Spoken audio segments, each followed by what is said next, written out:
Voyons offrir dans le chant de notre Dieu, au blanc de Marie Immaculée, lèvons-nous. Voici venu le temps où le Maître nous réclame les fruits issus de nos efforts. Bonjour, Père Emmanuel. Bonjour mon cher Bledel. Vous êtes président de l'Assemblée provinciale 2024 des Oblats de Marie Immaculée. Et quand on regarde cette salle où se passent ces assises, il y a un grand nombre d'Oblats. C'est une grande première. Dites-nous un peu comment vous avez fait pour fédérer toutes ces énergies. Il y a beaucoup d'Oblats, 86 environ, qui participent à ces assises, mais c'est parce que nous avons fait une animation systématique.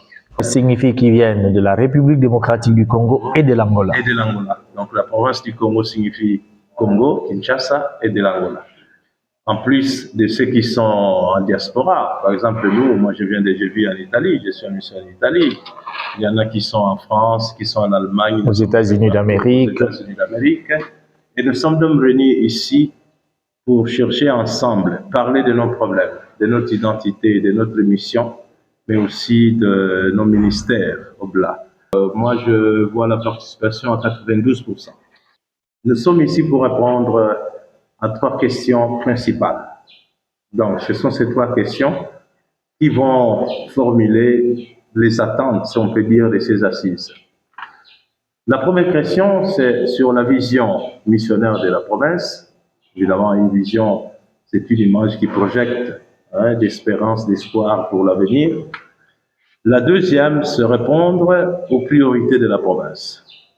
Les priorités, c'est une modalité immédiate pour atteindre une vision. La vision, c'est l'objectif. Et pour arriver à l'objectif, nous avons besoin de ces priorités immédiates. C'est qu'on peut appliquer dans l'immédiat pour répondre à cet objectif. Troisièmement, c'est voir ces priorités qui sont enracinées dans notre vie quotidienne. Et notre vie quotidienne comme missionnaire s'exprime aussi à travers nos ministères. Donc, vision, priorité et modalités politiques pour accomplir le ministère. Alors, la vision d'abord. Quelles sont ces priorités? Est-ce que c'est déjà établi ou vous attendez la fin de votre assemblée? Alors, la vision, nous sommes en train de la construire ensemble. C'est pour cela qu'elle s'appelle vision commune. La journée d'hier consistait à raffiner tous les congrès ou toutes les assemblées précédentes pour ne pas se répéter inutilement.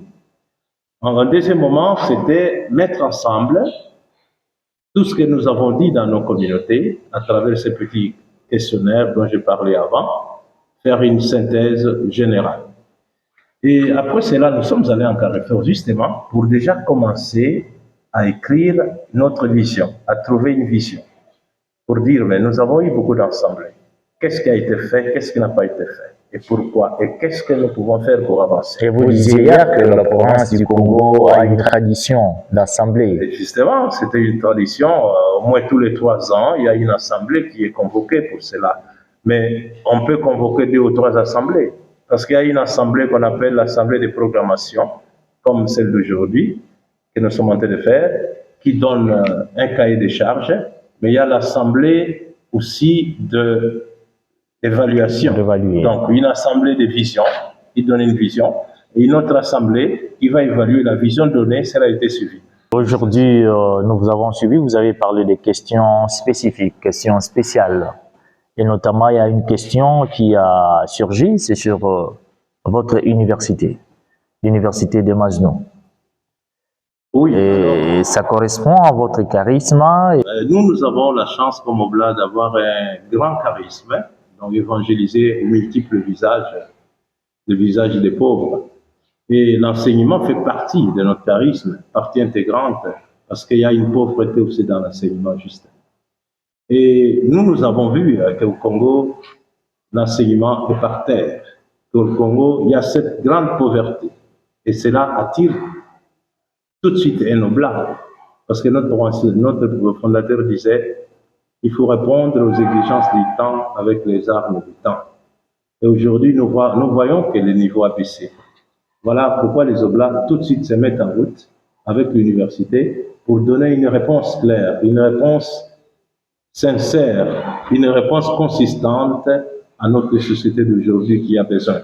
En cela, elle est pauvre, parce que l'enseignement aujourd'hui ne vaut plus rien.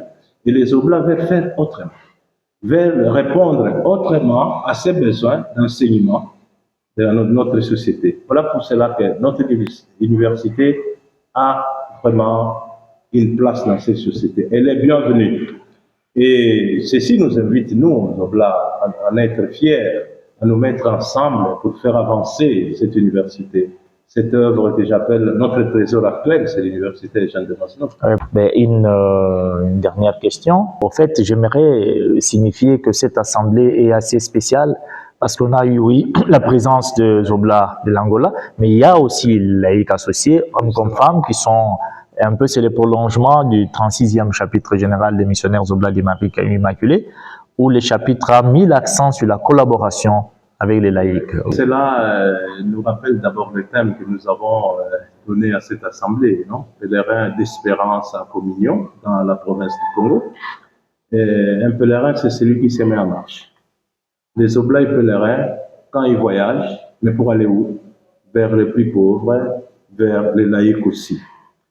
Et le 37e chapitre général nous fait comprendre que la présence des laïcs, des associés, est importante et que cette présence nous fait comprendre que nous ne marchons pas seuls.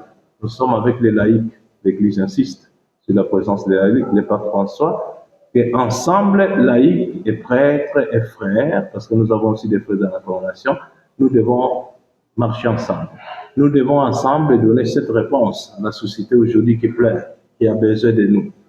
Et cette assemblée, c'est la première qui a réussi la présence des laïcs qui viennent de l'Angola. Et le supérieur général est là. En fait, c'est pas la première fois, mais celui-ci, c'est la première fois qu'il est là. Il a ses supérieurs justement être là.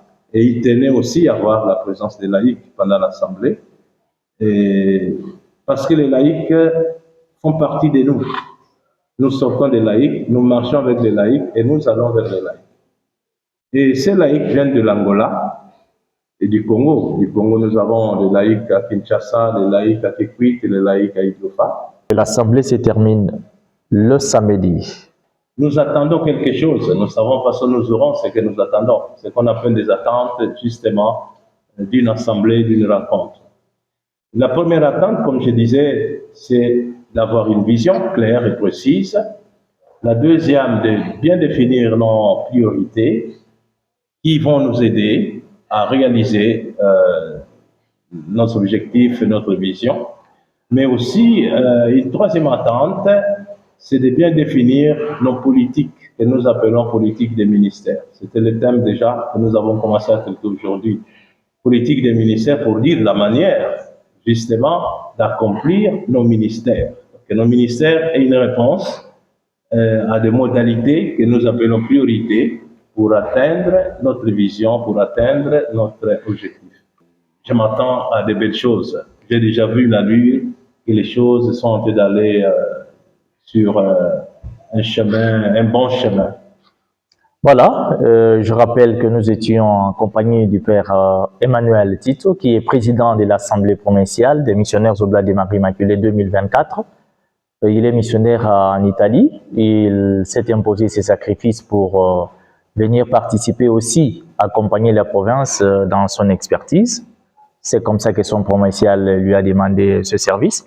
Père Tito, nous vous remercions, vous souhaitons bon ministère, tout en espérant que tous ceux qui nous suivent vivront l'espérance de la mission Oblat au Congo et en Angola. Au revoir, merci, Père. Au revoir et merci à vous. Merci beaucoup. Merci. Voici venu le temps où le Maître nous réclame les fruits issus et nos efforts.